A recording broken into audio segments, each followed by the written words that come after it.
अच्छा, हमने क्या स्टार्ट किया था? क्यू ट्यूबुलर नेक्रोसिस स्टार्ट किया था। मैंने आपको बताया था कि इसके अंदर क्या होता है कि आपकी ट्यूब्यूल्स की ना नेक्रोसिस हो जाती है, इंजरी हो जाती है।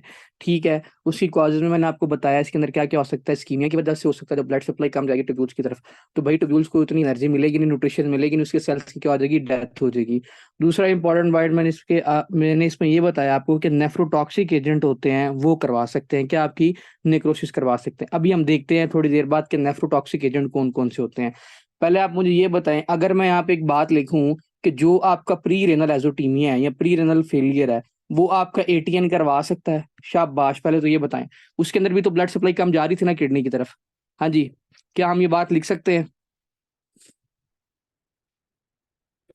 तो हाँ ना ची जवाब दे दो।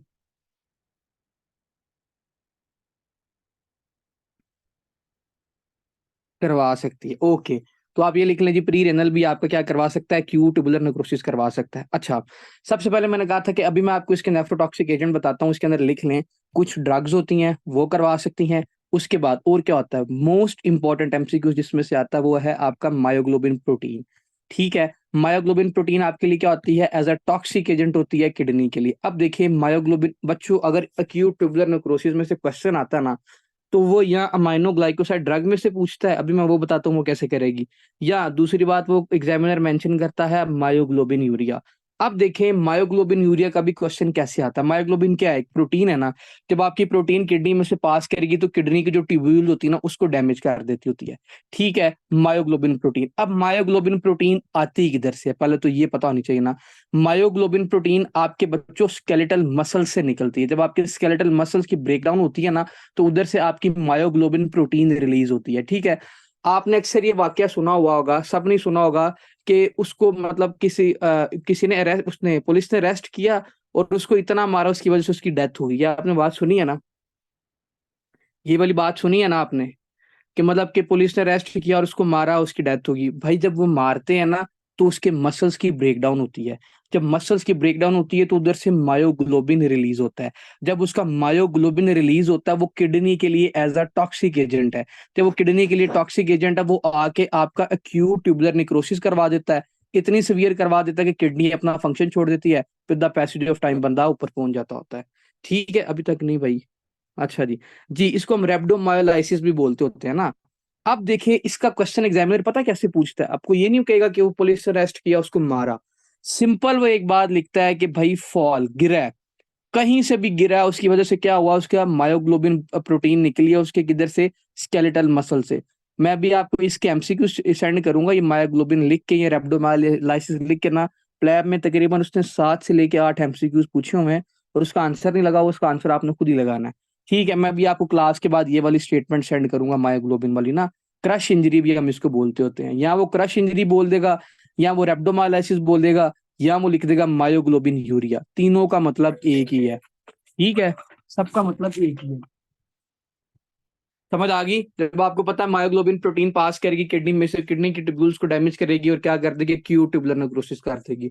दूसरा मैंने आपको कहा यहाँ पे कुछ ड्रग्स होती हैं। अब ड्रग्स में भी स्पेसिफिकली कौन सी, अमाइनो ग्लाइकोसाइड्स। मुझे पहले ये बताएं, कोई बच्चा, आप शाबाश, अच्छा सा बच्चा, ये मुझे बताए अमाइनो ग्लाइकोसाइड की ड्रग में कौन कौन सी क्लासिफिकेशन आती है, बताएं इसकी क्लासिफिकेशन याद है? Amikacin, very good. जेंटामाइसिन और टोब्रामाइसिन। ठीक है। तीनों, अगर इन तीनों में भी पूछा जाए स्पेसिफिकली कौन सी करवाती है, तो बच्चों आपने बताना टोब्रामाइसिन करवाती होती है। ठीक है। टोब्रामाइसिन और नियोमाइसिन स्पेसिफिकली ये दो क्या करवाती हैं आपकी, अक्यूट ट्यूबुलर नेक्रोसिस करवाती हैं। अब आप पूछ सकते हैं जी ये कैसे टोब्रामाइसिन और नियोमाइसिन अक्यूट ट्यूबुलर नेक्रोसिस करवा सकती है। तो भाई इसका आंसर देना है, जो इसकी एक्सक्रीशन होती है ना इस ड्रग की, वो किडनी से होती है। तो जब यहाँ से एक्सक्रीट करेगी ये ड्रग, ठीक है, तो ये क्या करेगी, किडनी के ट्यूब्यूल्स को डैमेज करेगी। मुझे ये बताओ, ये अमाइनो ग्लाइकोसाइड है क्या? ये कौन सी ड्रग है क्या ये?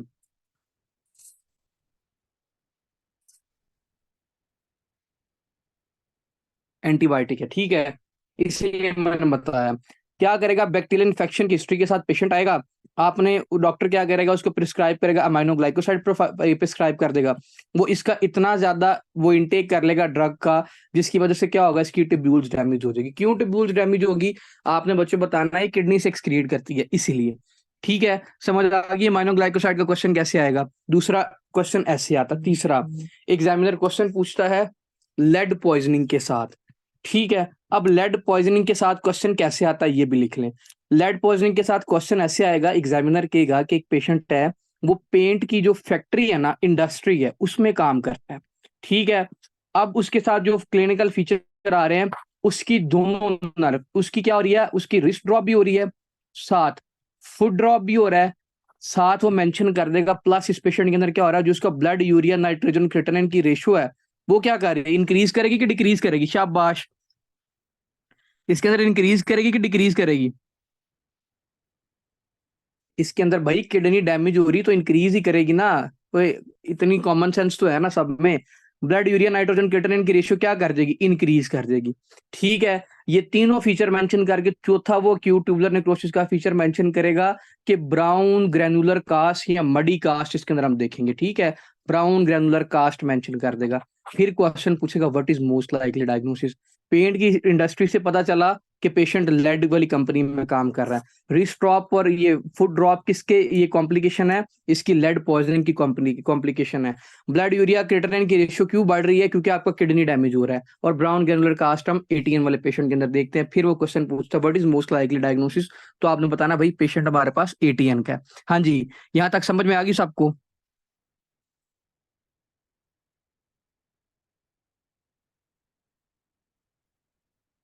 बताओ भाई, शाबाश।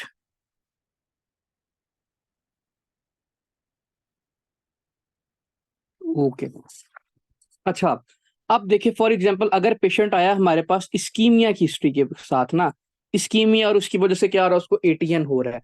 तो अगर आपसे क्विक रिपीट प्लीज, अच्छा तो कि देखो क्विक नहीं, आराम से पहले समझ लो क्या होता है। देखिए सारे बच्चे एक दफा दोबारा सुन लें कि एटीएन वाले पेशेंट के अंदर क्या होता है, इंजरी हो जाती है किसकी, या टिब्यूल्स की आपकी इंजरी हो जाती है, या निक्रोसिस हो जाती है। क्यों होती है, दो कॉजेज मेन है इसकी, इस्कीमिया या नेफ्रोटॉक्सिक एजेंट। अब इस्कीमिया मतलब ब्लड सप्लाई कम आ रही है, पहला इंपॉर्टेंट बात। दूसरा इंपॉर्टेंट बात, नेफ्रोटॉक्सिक एजेंट। अब नेफ्रोटॉक्सिक एजेंट कौन कौन से होते हैं, आपने बताना है कोई ना कोई ड्रग। ड्रग में मोस्ट लाइकली कौन सी करवा सकती है, अमाइनो ग्लाइकोसाइड करवा सकती है, उसकी क्लासिफिकेशन मैंने आपको बता दी। उसके अलावा क्या हो सकता है, इस पेशेंट के अंदर लेड की पॉइजनिंग करवा सकती है, या मायोग्लोबिन यूरिया जिसको आप रेब्डोमाइलिसिस भी बोलते हैं, क्रश इंजरी भी बोलते होते हैं, ये भी क्या करवा देती है बच्चों, आपका एटीएन करवा सकती होती है। ठीक है, चौथी बात आप इसमें एक और एडिशन कर लें कि जो आपका ट्यूमर लाइसिस सिंड्रोम होता है ना, कौन सा, ट्यूमर लाइसिस सिंड्रोम, वो भी क्या करवा देगा, आपका एटीएन करवा देगा। अब देखिए क्वेश्चन आता है कि ट्यूमर लाइसिस सिंड्रोम क्या होता है। पहले तो ये बताना ट्यूमर लाइसिस सिंड्रोम क्या होता है। ट्यूमर की वजह से आपकी सेल्स की ज्यादा से ज्यादा ब्रेक डाउन होना, उसको हम क्या बोलते हैं, tumour lysis syndrome. For example एक पेशेंट आया मेरे पास कैंसर का, वो किस पे है, कीमोथेरेपी पे, रेडियोथेरेपी पे। ठीक है, जब वो कीमोथेरेपी और रेडियोथेरेपी पे था, उसके सेल्स ज्यादा से ज्यादा ब्रेक डाउन होंगे। जब उसके सेल्स ज्यादा से ज्यादा ब्रेक डाउन हो गए ना, तो सेल में क्या प्रेजेंट होता है, यूरिक एसिड प्रेजेंट होता है। तो जब उसका यूरिक एसिड क्या निकलेगा, सेल से निकलेगा, किडनी के लेवल पर जाएगा, एक्सेसिवली रिलीज होगा और किडनी की ट्यूब्यूल्स को जाकर क्या कर देगा बच्चों, डैमेज कर देगा।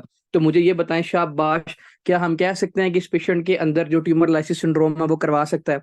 हाँ जी, जल्दी जल्दी बताएं, क्या ट्यूमर लाइसिस सिंड्रोम आपका एटीएन करवा सकता है अगर क्वेश्चन पूछा जाए।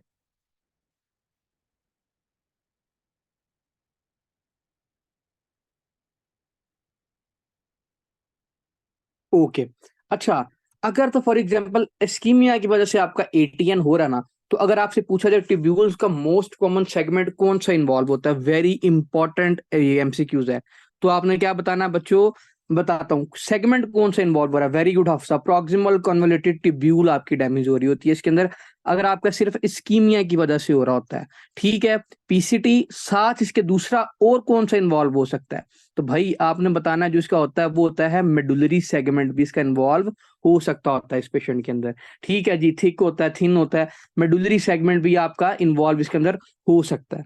अगर तो पूछा जाए सिर्फ नेफ्रोटॉक्सिक एजेंट है हमारे पास, ब्लड सप्लाई बिल्कुल ठीक है, हमने रिनल अल्ट्रासाउंड किया उसका, डॉपलर अल्ट्रासाउंड किया, ब्लड सप्लाई बिल्कुल ठीक जा रही किडनी की तरफ। नेफ्रोटॉक्सिक एजेंट में मैंने हिस्ट्री ली, पेशेंट कह रहा मैं माइनोग्लाइकोसाइड ले रहा हूँ, मैं बैक्टीरियल इन्फेक्शन था मुझे, मैं उसकी वजह से माइनोग्लाइकोसाइड ले रहा हूँ, स्ट्रेप्टोमाइसिन ले रहा है या अमीकामाइसिन ले रहा है। आपको पता है कि सेकंड लाइन ड्रग हम टीबी वाले पेशेंट के अंदर भी दे सकते हैं। फॉर एग्जांपल मेरे पास टीबी का पेशेंट है, वो ये यूज कर रहा है। ठीक है, तो मैंने भाई उससे हिस्ट्री लेनी है, आपको ऐसे कोई ड्रग हिस्ट्री पीछे आपकी माइनोग्लाइकोसाइड यूज तो नहीं कर रहे। ठीक है, उसने कहना जी मैं कर रहा हूँ, तो उसकी वजह से भाई क्या हो सकता है, आपको एटीएन हो सकता है। ठीक है, हिस्ट्री इज वेरी इंपॉर्टेंट। मैं आपको यहाँ पे सिर्फ ये बात बताना चाह रहा था, हिस्ट्री वेरी इंपॉर्टेंट। अगर आपको नेफ्रोटॉक्सिक एजेंट मिल गए तो मतलब इसका ये है कि इसमें जो मोस्ट कॉमन सेगमेंट इन्वॉल्व होगा वो कौन सा होगा, पीसीटी सेगमेंट इन्वॉल्व होगा। ये डबल टिक कर लें, ये नेफ्रोटॉक्सिक एजेंट का मोस्ट इंपॉर्टेंट एमसीक्यूज है। ठीक है, ये एग्जामिनर पूछता ही पूछता होता है। ठीक है, यहां तक समझ में आ गई। अब देखें किसी पेशेंट के अंदर फॉर एग्जांपल एटीएन हो गया, तो ऐसे कौन कौन से क्लिनिकल फीचर देखेंगे, हमें कैसे पता चलेगा ये एटीएन का पेशेंट है। मुझे अब आप खुद ही बताते जाएं, क्या इस पेशेंट के अंदर ओलिगो यूरिया होगा, शाबाश जल्दी जल्दी बताते जाएं। इसके अंदर ओलिगो यूरिया होगा, होगा, ओके जी। अब आपको पता है इस्कीमिया की वजह से ट्यूब्यूल्स की निक्रोसिस हो रही है, तो भाई जो उसका एपिथेलियल सेल है वो भी तो डैमेज करेगा ना। तो जो एपिथेलियल सेल्स क्या कर रहा था, फ्रैक्शनल एक्सक्रीशन सोडियम को कम नहीं कर रहा था, अब एपिथेलियल सेल्स डैमेज हो गया, तो क्या फ्रैक्शनल एक्सक्रीशन सोडियम ज्यादा नहीं हो जाएगा, ग्रेटर देन 2% हो जाएगा इस पेशेंट के अंदर, बताते जाएं, 2% से ज्यादा हो जाएगा। तीसरी बात मुझे ये बताएं, जो ब्लड यूरिया नाइट्रोजन क्रिएटिनिन की रेशियो है वो क्या इंक्रीज करेगी कि डिक्रीज करेगी, भाई इसकी रेशियो इंक्रीज करेगी। ठीक है, क्योंकि वेस्ट मटेरियल अब बॉडी से बाहर जा ही नहीं रहे, इसलिए क्या करेगी, इसकी रेशियो इंक्रीज कर देगी। तीसरा इंपॉर्टेंट पॉइंट, मैंने आपको कहा कि इसके अंदर अगर for example tumour lysis syndrome वाला पेशेंट है, तो क्या इसके अंदर हाइपरकलीमिया हो सकता है, पहली इंपॉर्टेंट बात। दूसरी, ट्यूब्यूल्स तो भाई वैसे ही इसके अंदर डैमेज है, तो पोटाशियम तो बाहर जा नहीं सकेगा, पोटाशियम बॉडी में रिटेन करेगा, तो क्या इसकी वजह से हाइपरकलीमिया हो सकता है, शाबाश बताते जाएं, तो इसकी वजह से हाइपरकलीमिया भी हो सकता होता है। ठीक है, चौथी इंपॉर्टेंट बात मुझे यहाँ पे बताएं, क्या इस पेशेंट के अंदर मेटाबॉलिक एसिडोसिस हो सकता है, अगर मेटाबॉलिक एसिडोसिस हो रहा है तो क्यों हो रहा है, सिंपल सी बात है यार। इसमें देखें, जब आपका पोटाशियम बॉडी में रिटेन करेगा, हाइड्रोजन भी तो रिटेन कर रहा है ना, तो क्या आपका मेटाबॉलिक एसिडोसिस करवा सकते हैं, शाबाश जल्दी जल्दी बता दें। अब क्वेश्चन कैसे आएगा, क्वेश्चन इस तरह आएगा कि वो एग्जामिनर मेंशन करेगा, कोई ना कोई ड्रग की हिस्ट्री दे देगा, प्लस वो लिख देगा इस पेशेंट के अंदर ओलिगो यूरिया हो रहा है, साथ वो लिख देगा ब्लड यूरिया नाइट्रोजन क्रिएटिनिन की रेशियो क्या कर रही है बॉडी में, इंक्रीज कर रही है। तीसरा इंपॉर्टेंट पॉइंट इसमें वो ये लिख देगा हाइपरक्लीमिया विद मेटाबॉलिक एसिडोसिस है, और आपको इजी करने के लिए क्वेश्चन वो ये मेंशन कर देगा कि ब्राउन ग्रैनुलर कास्ट देखते हैं हम इसके अंदर। ठीक है, बस ये याद रखना, आंखें बंद करके इसका आंसर क्या लगा देना है, एटीएन वाला आंसर इसका लगा देना होता है। ठीक है,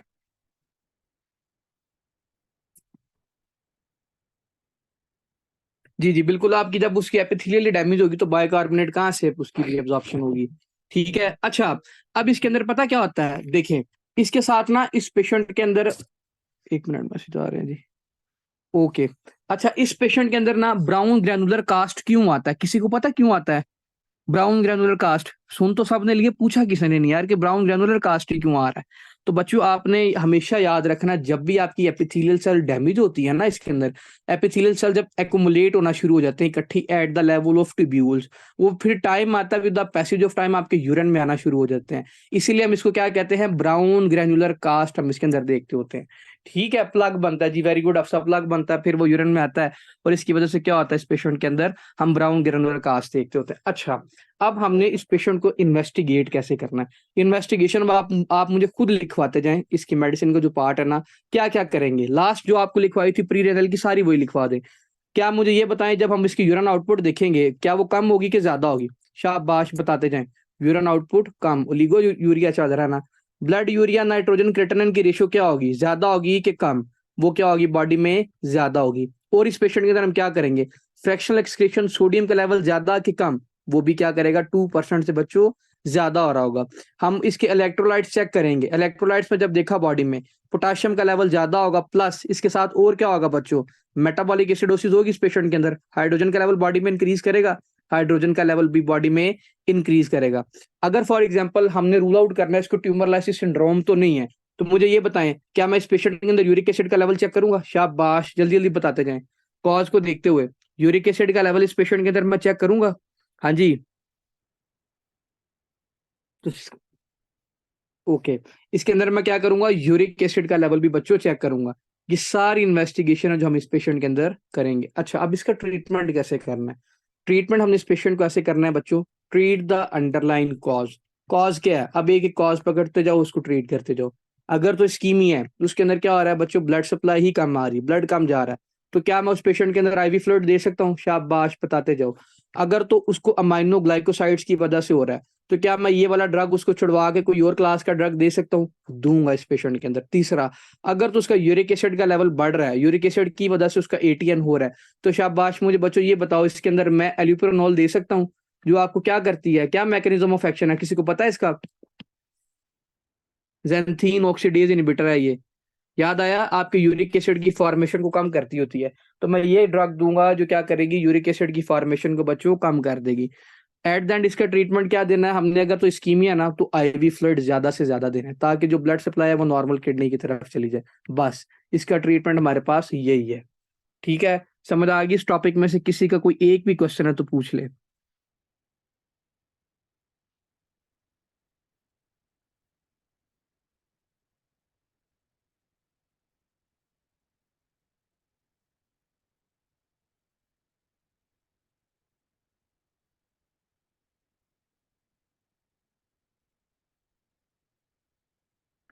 फ्रैक्शनल एक्सक्रीशन जी, सोडियम कम होगा ना, जब उसकी एपिथेलियल डैमेज होगी तो सोडियम कैसे बॉडी में एब्जॉर्ब होगा?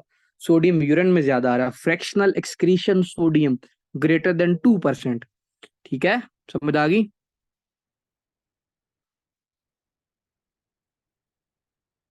ओके, जगह समझ में आ, ओके जी।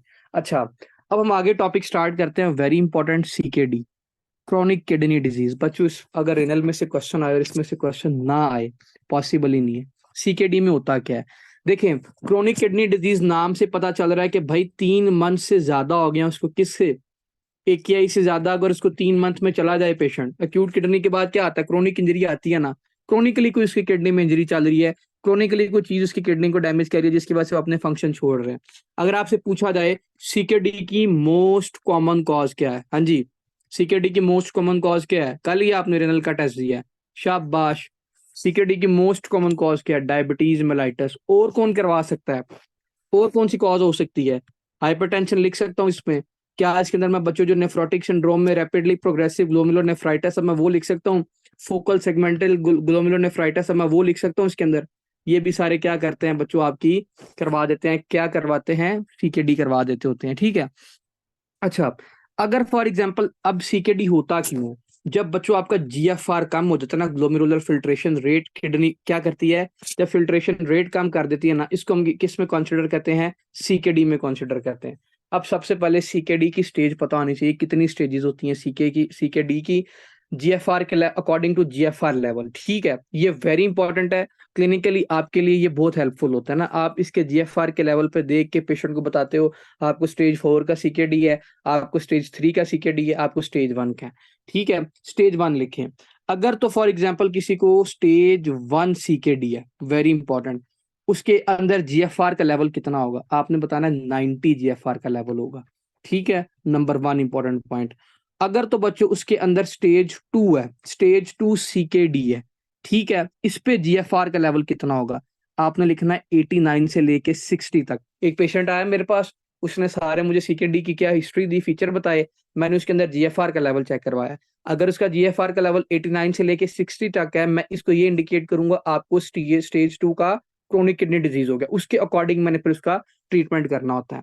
ठीक है, अब बात करते हैं बच्चों किसकी, स्टेज 3 की। फॉर एग्जाम्पल मेरे पास आया एक पेशेंट, उसको स्टेज 3 सीकेडी था, इसके अंदर क्या लेवल होगा किसका, जीएफआर का? तो भाई आपने बताना इसके अंदर लेवल होगा 59 से लेके 45 तक होगा। ठीक है, ये स्टेज 3 को भी इसने दो में डिवाइड किया, स्टेज 3 ए, स्टेज 3 बी। ठीक है, स्टेज 3 बी में क्या होगा, आपका 44 से लेके ना 30 तक नॉर्मल लेवल, इसका लेवल होगा, नॉर्मली होगा, अब नॉर्मल होगा किसका, जीएफआर का। और स्टेज 5 इसके अंदर 4 के अंदर क्या होगा, ये 3 ए थी, ये 3 बी थी, अब स्टेज 4 है। स्टेज 4 के अंदर बच्चों कितना लेवल होगा इसका, 29 से लेके 15 तक, दिस इज स्टेज 4। ये पूछते होते हैं, ये याद रखना। और स्टेज 5 के अंदर इसका कितना लेवल होता है, आपने बताना लेस देन 15। इसका स्क्रीनशॉट ले लें, इसको अपनी बुक पे लिख लें, इसको एक दफा जरूर नोट कर लें। हाँ जी, समझ आ गई? नोट कर लिए?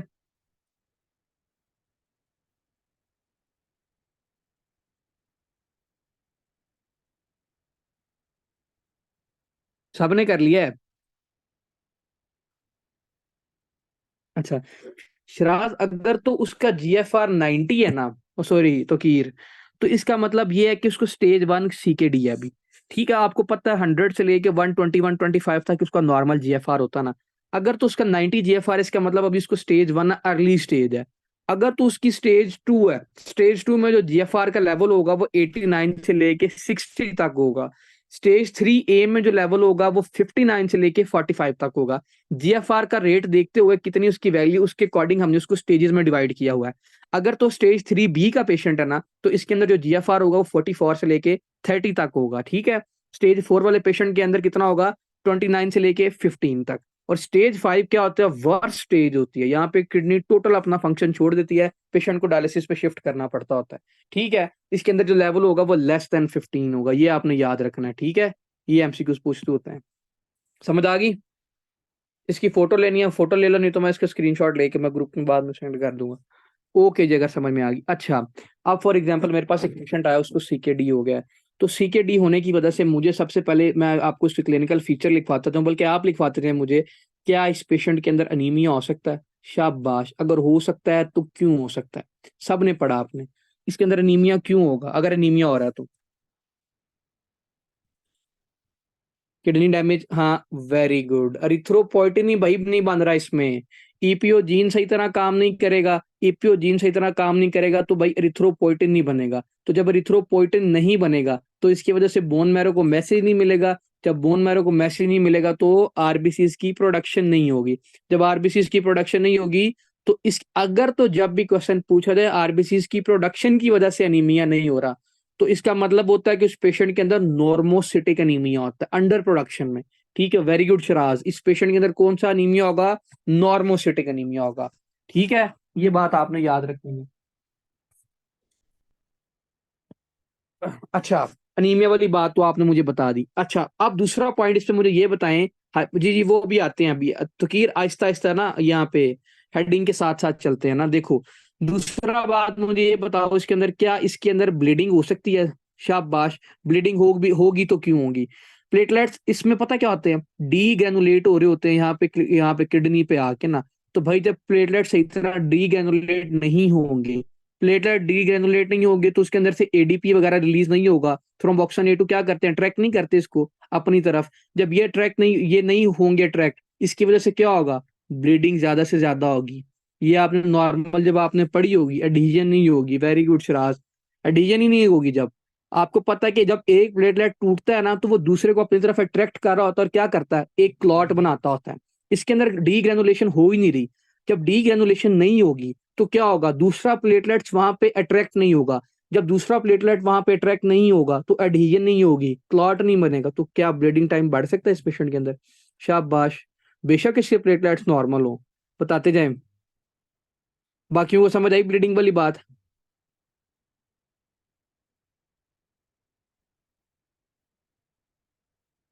नहीं आई? ओके, दोबारा सुनो तो खीर।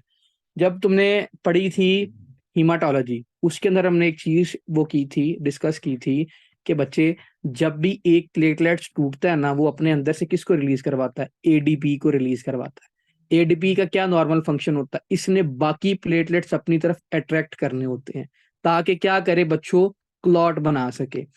और ये डीग्रेनुलेशन होती किधर है? किडनी के लेवल पे। अब मुझे एक बात बताओ, एक पेशेंट आया मेरे पास स्टेज 5 सीकेडी का, उसकी प्लेटलेट्स की डीग्रेनुलेशन नहीं हो रही। जब उसकी प्लेटलेट्स की डीग्रेनुलेशन नहीं होगी, उसके अंदर से एडीपी रिलीज नहीं होगा। जब उसके अंदर से एडीपी रिलीज नहीं होगा तो प्लेटलेट्स प्लग नहीं बन सकेगा। तो जब प्लेटलेट्स प्लग नहीं बनेगा तो ये मुझे ये बताओ, उसके अंदर क्लॉट बन सकता है? नहीं बन सकता। तो क्या उसके अंदर ब्लीडिंग टाइम बढ़ सकता है? हाँ जी, शाबाश, बताते जाओ। ब्लीडिंग टाइम बढ़ेगा उस पेशेंट के अंदर? बढ़ जाएगा। ठीक है, ओके। तीसरी बात इंपॉर्टेंट मुझे ये बताओ बच्चे, इसके अंदर हम कह सकते हैं कि पेरिकार्डाइटिस हो सकता है? शाबाश, पेरिकार्डाइटिस होगा तो क्यों होगा? सीवीएस में कंप्लीट मैंने डिस्कस करवाया था कि जब बॉडी में यूरेमिया का लेवल बढ़ता है तो वो क्या करता है बच्चों, जाके आपकी पेरिकार्डियम की इन्फ्लामेशन करता है और क्या करवा देता है, पेरिकार्डाइटिस करवा देता होता है। ठीक है, समझ आ गई?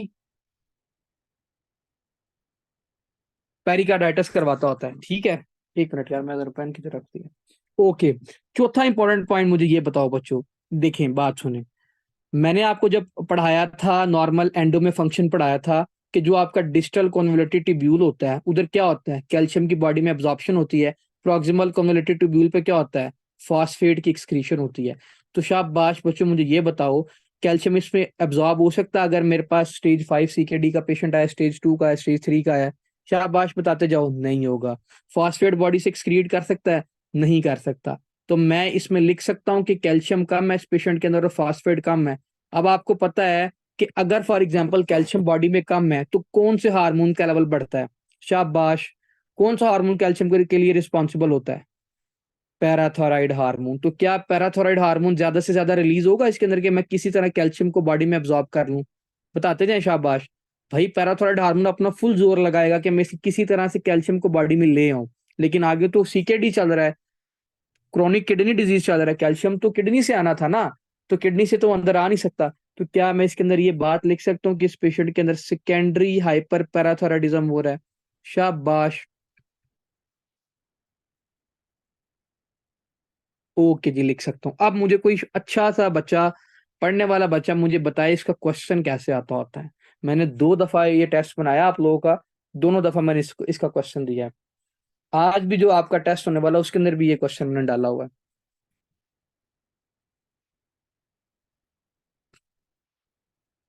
देखें, मैं बताता हूँ इसका क्वेश्चन कैसे आता है। एग्जामिनर पता क्या करेगा, कहेगा कि बच्चों पैराथोराइड हार्मोन का लेवल ज्यादा है, आवाज आ रही है ना मेरी? ठीक है, कैल्शियम का लेवल कम है, फास्फेट का लेवल ज्यादा है, ये इन्वेस्टिगेशन लिखेगा। साथ लिख देगा उसका जो ब्लड यूरिया नाइट्रोजन क्रिएटिनिन की रेशियो है ना, वो बॉडी में इंक्रीज है। इसका मतलब ये कि अब किडनी डैमेज है इसके अंदर। साथ वो मेंशन पता क्या कर देगा उस पेशेंट के अंदर, चुवोस्टिक साइन या ट्रोशियस साइन पॉजिटिव है। अब आपको पता है ट्रोशियस साइन और चिवोस्टिक साइन किस में पॉजिटिव होते हैं? जब भाई जब कैल्शियम का लेवल बॉडी में कम होता है तब ये दोनों साइन पॉजिटिव होते हैं। तो क्या एग्जामिनर क्वेश्चन ऐसे बना सकता है? हाँ जी, मैं भी आपको क्वेश्चन भी ये वाला शेयर कर दूंगा। क्या क्वेश्चन ऐसे आ सकता है, 35 ईयर पे old male come to you with the history of Chvostek and Trousseau sign positive, blood urea nitrogen creatinine level is increase, serum parathyroid hormone level is increased, calcium level is decreased and the phosphate level is increased. What is most likely diagnosis? तकरीबन नहीं बनता ही secondary hyper parathyroidism में से ऐसे question है। ठीक है, और सेकेंडरी और विटामिन डी थोड़ा डाल देगा उसके अंदर सीधी सी बात डाल के, सेकेंडरी में से क्वेश्चन ही ऐसे बनता होता है। समझ आ गई वाली बात बच्चों कैसे? सबको आ गई?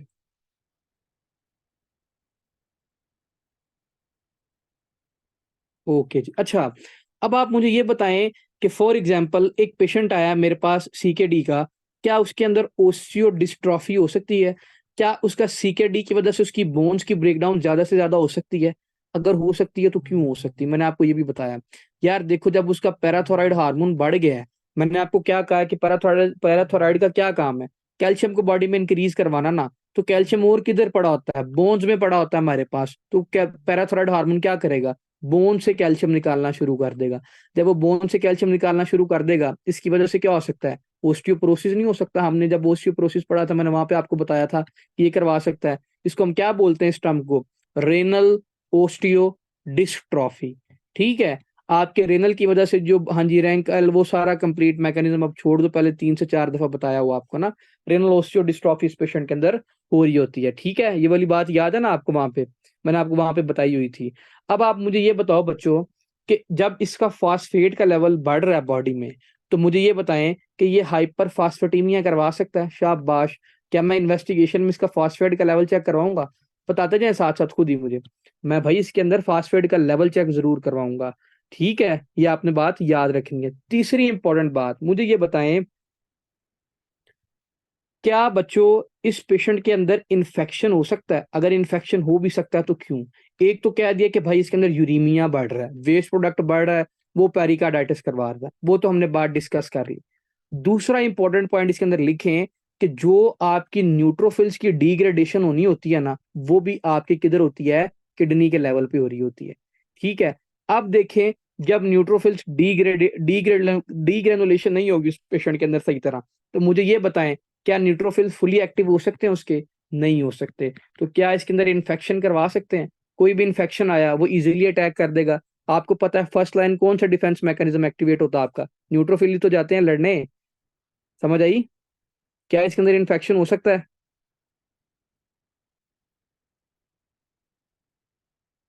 ओके जी, इसके अंदर इन्फेक्शन भी देख सकते होते हैं, ठीक है। अच्छा, इसके अंदर एक और बात लिखें कि जब हमारा पोटाशियम का लेवल बच्चों बॉडी में क्या कर रहा है, इंक्रीज नहीं कर रहा। आपको पता है कि किडनी का काम क्या होता है, सोडियम को बॉडी में एब्जॉर्ब करना, पोटाशियम को बाहर फेंकना और हाइड्रोजन को बाहर फेंकना। जब किसी पेशेंट के अंदर सीकेडी हो गया तो सोडियम तो ज्यादा से ज्यादा बाहर जाएगा, पोटाशियम का लेवल बॉडी में बढ़ जाएगा, हाइड्रोजन का लेवल बॉडी में बढ़ जाएगा, मेटाबॉलिक एसिडोसिस हो सकता है इस पेशेंट के अंदर। शाबाश। तो इसके अंदर क्या होगा, मेटाबॉलिक एसिडोसिस भी हो सकता है। कॉन्सेप्चुअली चलना है, रट्टा नहीं लगाना है कि इसके अंदर ये चीजें कैसे हो रही हैं, खुद ही दिमाग दिमाग से सोच के। अगर आपको रेनल की फिजियोलॉजी अच्छी आती है तो आपको ये सारा टॉपिक आता है, ठीक है। ये सारी बातें हमने डिस्कस कर ली। अब इसमें से दो एमसीक्यू से लिखवाता हूँ, वेरी इंपॉर्टेंट। अगर पूछे जाए कि सीकेडी में most common cause of death क्या है, शाबाश, कौन बताएगा? Most common cause of death in CKD. हाँ जी।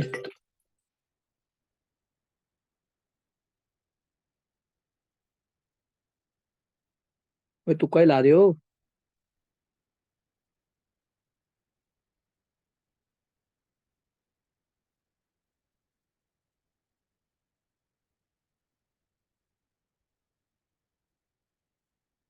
डायबिटीज मेलाइटिस और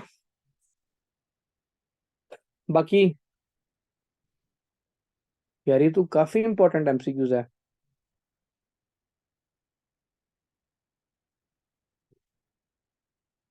एचपीटी क्या है?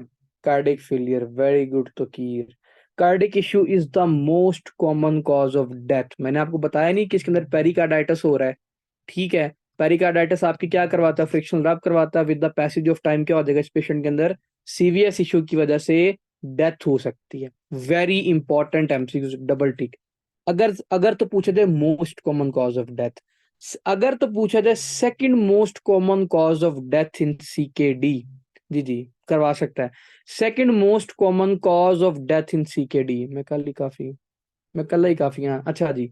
Second most common cause of death, very good Shiraz बेटा, very good. Infection is the second most common cause of death in CKD. दोनों double tick कर लें, बहुत important MCQs हैं। इन्फेक्शन इसके अंदर क्या है, second most common cause of death, तो मैंने आपको बता दिया क्यों। क्योंकि क्या होता है, न्यूट्रोफिल्स की डी ग्रैनुलेशन सही तरह नहीं होती। जब उसकी डी ग्रैनुलेशन सही तरह नहीं होगी तो न्यूट्रोफिल्स फुली एक्टिवेट नहीं हो सकते। कोई भी इन्फेक्शन हो, बैक्टीरियल हो, वो आके आपकी बॉडी में क्या करेगा, इजीली अटैक करवा देगा। और क्या होगा, infection is the most common, second most common cause of death. दोनों एमसीक्यूज को डबल टिक कर लें। अब देखिए इस पेशेंट को हमने डायग्नोज कैसे करना है। फॉर एग्जांपल मेरे पास एक सीकेडी का पेशेंट आया। सबसे पहले मुझे ये बताएं, क्या मैं उसके अंदर सीबीसी करवा सकता हूँ? अगर सीबीसी करवा सकता हूँ तो मुझे उस पर क्या मिलेगा? शाबाश, जल्दी जल्दी बताते जाएं। एनीमिया नहीं मिलेगा उसके अंदर भाई, मुझे एनीमिया मिलेगा उसके अंदर। और मैंने कहा कि इन्फेक्शन की हिस्ट्री, इन्फेक्शन रेशियो ज्यादा हो जाती है, डब्ल्यूबीसी काउंट मुझे ज्यादा मिलेगा। बताते जाएं साथ साथ, डब्ल्यूबीसी काउंट मुझे ज्यादा मिलेगा, ठीक है। सबसे पहले मैं इसके अंदर सीबीसी करवा सकता हूँ। दूसरा काम मैं इसमें क्या करूंगा, ब्लड यूरिया एंड क्रेटिनिन के रेशियो चेक करूंगा इस पेशेंट के अंदर, इंक्रीज करेगी बॉडी में। शाबाश, बताते जाएं। वेस्ट मटेरियल है ना, तो ब्लड यूरिया नाइट्रोजन क्रेटिनिन की रेशियो बॉडी में इंक्रीज करेगी। तीसरा काम मैं इसके अंदर क्या करूंगा, मुझे ये बताएं। कैल्शियम, फास्फेट, पैराथोराइड का लेवल चेक करूंगा बॉडी में, बताते जाएं। शाबाश, तीनों टेस्ट करूंगा आपको। मैं ये तीनों टेस्ट करके कैल्शियम, फास्फेट और पैराथायराइड हार्मोन का लेवल बॉडी में चेक करूंगा, ठीक है। दूसरा मुझे ये बताते जाएं, मैंने आपको कहा कि diabetes mellitus is the most common cause of CKD, तो क्या मैं इसके अंदर HbA1c का लेवल चेक करूंगा? शाबाश, बताते जाए मुझे। हाँ जी, वो दसते हो, करवाएंगे। ओके जी, अब आओ सीवीएस की तरफ। क्या बच्चों मैं इसके अंदर ईसीजी करूंगा? शाबाश, बताते जाओ। करूंगा भी तो क्यों करूंगा? ईसीजी वाला पॉइंट बताओ मुझे। यार HbA1c वही होता है, आपके 3 मंथ पास्ट हिस्ट्री देखनी होती है डायबिटीज मेलाइटिस की। हमने कॉज को रूल आउट करने के लिए करना होता है कि इसकी अगर कॉज ये नेफ्रोटिक सिंड्रोम तो नहीं है, रैपिडली प्रोग्रेसिव ग्लोमेरुलोनेफ्राइटिस तो नहीं है। इसीलिए हम क्या करते हैं, HbA1c चेक करते हैं। अगर उसका HbA1c 7 से ज्यादा होगा ना, 7.5 से ज्यादा होगा, इसका मतलब ये है कि इसको डायबिटिक इशू है, इसकी वजह से इसको सीकेडी हो रहा है, डिफ्रेंशिएट करने के लिए ना। अच्छा, ईसीजी क्या लिखा है तो कीर ने, क्योंकि इसका कॉन्सेप्ट अच्छा बताता हूँ, थोड़ा वीक है। एक मिनट एक मिनट, मुझे ये बताओ कि ईसीजी पे पहले क्या देखेंगे? ईसीजी पे क्या, अरिदमिया तो देखेंगे, इसके अलावा वेरी गुड, ईसीजी की फाइंडिंग क्या होगी? डिफ्यूज हो सकती है, डिफ्यूज एसटी सेगमेंट एलिवेशन हो सकता है, एग्जैक्ट। अच्छा, अब मैं आपको लेके जाता हूँ, आपने कहना डिफ्यूज इसमें होगा। वो तो कीर आपने बताया कि जब इसके अंदर पेरिकार्डाइटिस हो, सॉरी शराज, जब इसके अंदर पेरिकार्डाइटिस हो रहा है ना, हम इसलिए डिफ्यूज एसटी एलिवेशन देखेंगे।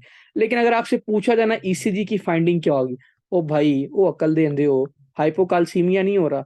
जो हाइपोकाल्सीमिया होता है, क्यूटी तो की फर्क पैंदा है, लॉन्ग होता है कि शॉर्ट होता है, पहले क्यूटी इंटरवल प्रोलॉन्ग नहीं हो जाएगा।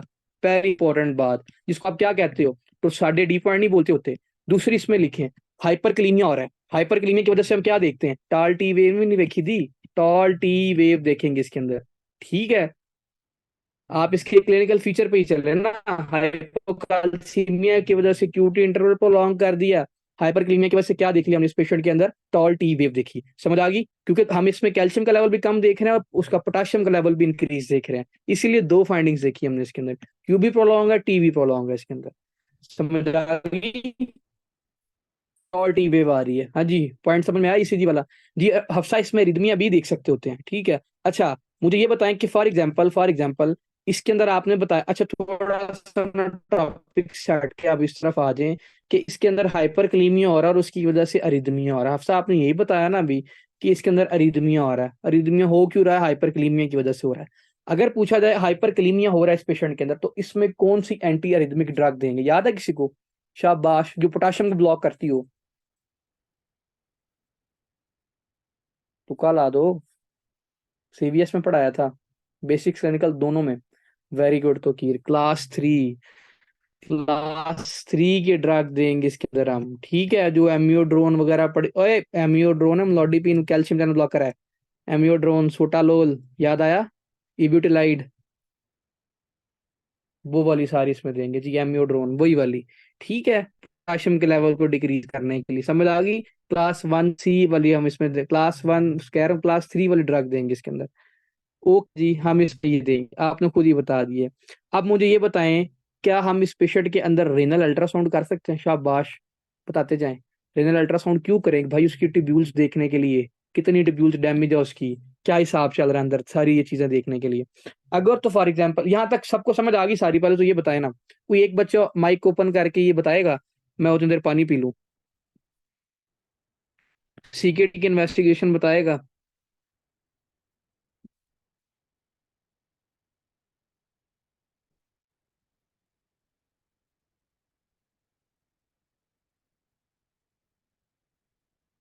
फकीर,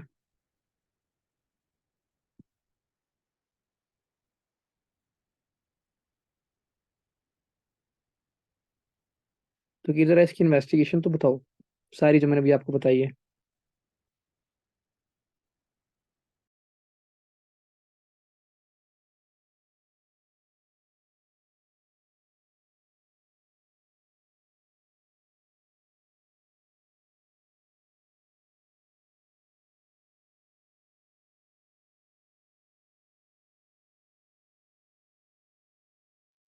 बेटा अपना माइक ऑन करो, अभी देख लेते हैं गला खराब है कि नहीं। खैर है, कुछ नहीं होता, कोई बहुत लंबी नहीं है। माइक ऑन करो।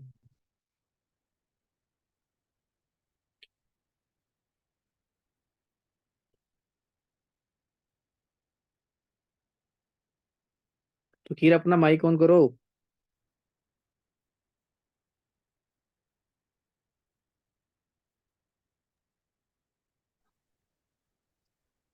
क्या भाई, ये नीचे लिख रहा हूँ मैं, बता रहा नहीं, माइक ऑन करके बताओ, कुछ नहीं होता, गले को कुछ नहीं होने लगा, सारा दिन बोले नहीं हो आज। हूँ।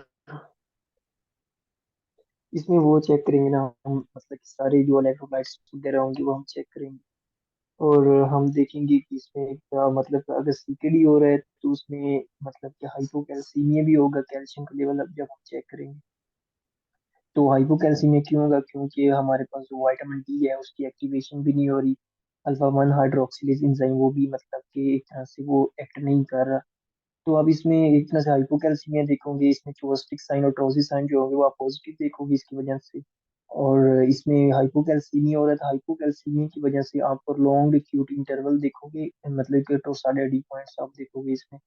और इसमें क्योंकि हाइपर कैलीमिया हो रहा है तो मतलब कि आपका एक तरह से जो दूसरा आपका एल्डोस्टिरोन है वो एक्ट नहीं कर रहा, तो उसकी वजह से आप देख सकते हो उसमें हाइपर कैलीमिया, हाइपर मतलब कि आप उसमें इस एसिडिक इन्वायरमेंट दे सकते हो, क्योंकि आपका सॉरी जो आपका एल्डोस्टिरोन है वो एक्ट नहीं कर रहा, तो जो है वो मेटाबॉलिक एसिडोसिस हो रही है उसकी वजह से सारी। और इसमें ये हम चीजें देखेंगे, और इसमें जो आपका पीटीएच का लेवल है वो इंक्रीज होगा, क्योंकि वो कंपनसेटरी इंक्रीज होगा उसमें, क्योंकि कैल्शियम का लेवल को इंक्रीज करवाना है, और फास्फेट ट्रैशिंग हार्मोन है, तो फास्फेट को कम करवाना है। तो ये जो है वो कैल्शियम को ज्यादा करने के लिए उधर आपकी बोन्स के अटैक, वो बोन्स के ऊपर अटैक करेगा, तो बोन्स को भी मतलब कि वीक करेगा, जिसको हम रीनल ऑस्टियोडिस्ट्रोफी देखते हैं। तो उसमें आप अल्कलाइन फास्फेटेज का लेवल अगर आप देखोगे तो वो भी इसके में बढ़ सकते हैं, ज्यादा हो सकता है। और ये चीजें हम इसमें देखें।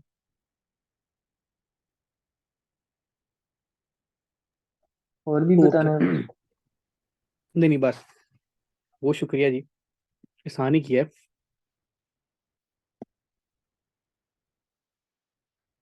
अच्छा यार, अब इसके ट्रीटमेंट की तरफ आ जाओ, इसका ट्रीटमेंट करें। देखें, अब इसका क्या करना है यार, देखो ट्रीटमेंट में क्या क्या करना है, क्या क्या इशू हो रहा था इसके अंदर, मुझे ये बताया एनीमिया हो रहा था। तो अगर इसके अंदर एनीमिया हो रहा है तो मैं इसके अंदर, मुझे बताया एरिथ्रोपोइटिन बाहर से दे सकता हूँ। तो क्या हो गया है, इसके अंदर एरिथ्रोपोइटिन मैं बाहर से दूंगा, ठीक है। पहली इंपॉर्टेंट बात। दूसरा, इसके अंदर हाइपोकाल्सीमिया हो रहा था, मैंने आपको बताया था, बताते जाएं। हाइपोकाल्सीमिया हो रहा था, क्या इसके अंदर भाई मैं बाहर से कैल्शियम और विटामिन डी दे सकता हूँ? शाबाश, बताते जाए मुझे इसके अंदर। मैं कैल्शियम और विटामिन डी भी दूंगा, ठीक है। इसके अंदर बोन्स की ब्रेकडाउन भी हो रही थी, इसीलिए कैल्शियम उसमें भी हेल्प करेगा ना, जो रेनल ऑस्टियोडिस्ट्रॉफी हो रही थी, ठीक है। इसके अंदर मैंने आपको बताया ब्लीडिंग ज्यादा से ज्यादा आ रही है, तो क्या इसके अंदर मैं डेस्मोप्रेसिन दे सकता हूँ? शाबाश, बताते जाए। क्या इसके अंदर मैं डेस्मोप्रेसिन दूंगा? मिनट यार।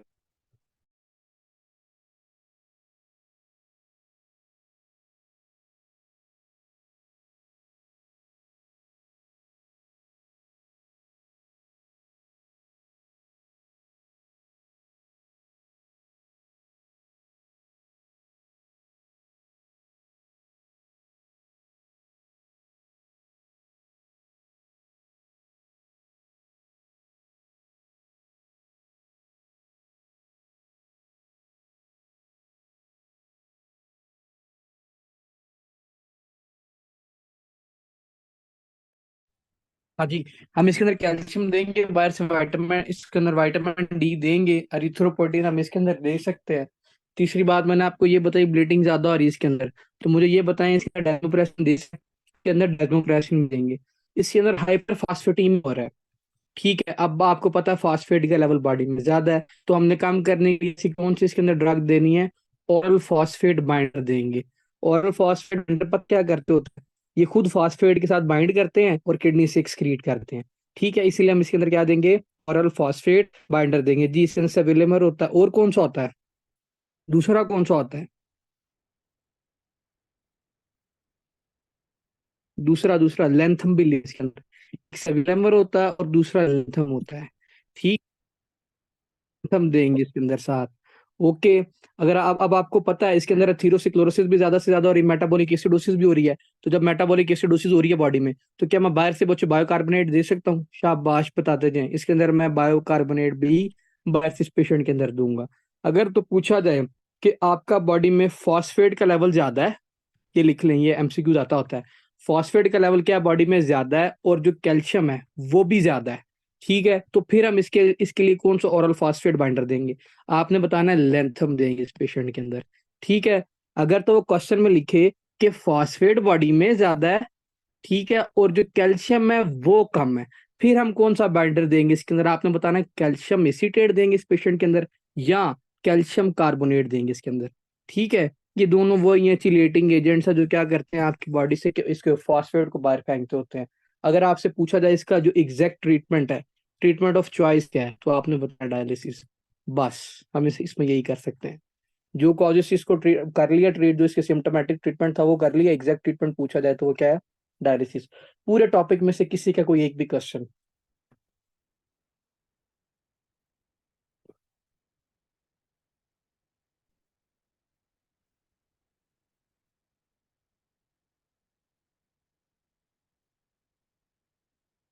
किसी का क्वेश्चन पूरे टॉपिक में से?